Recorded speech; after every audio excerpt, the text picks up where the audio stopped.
So one of the things that you can actually go ahead and do is if you have table data in a PDF file, you can go ahead and convert that table data into Excel by using ILovePDF as well.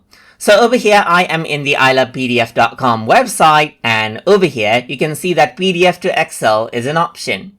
You can even access out the tool by going to Convert PDF, and you have PDF to Excel right here. And in all PDF tools, you can see the PDF to Excel right here, just like this as well. So once you go ahead and select it out, you can go ahead and select a PDF file right here and select out, let's say, for example, the PDF file with the table data.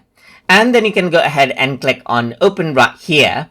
And then what happens is that you will be able to see the table data right here. You can actually go ahead and add in more files as well. And you can select one sheet or multiple sheet format as you like. So depending on the number of pages, you'll have multiple sheet as well.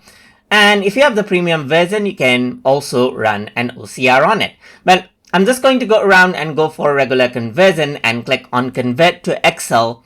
And as you do that, you can see that I have different options for saving. And if I were to click on Download Excel right here, it gives me an option to download out this Excel file right here, which has been converted.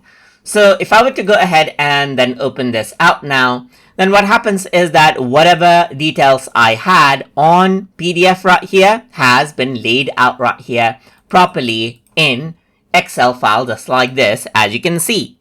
So that is basically how you can go ahead and convert out PDF files to Excel using ILovePDF. So I hope you guys learned something as always.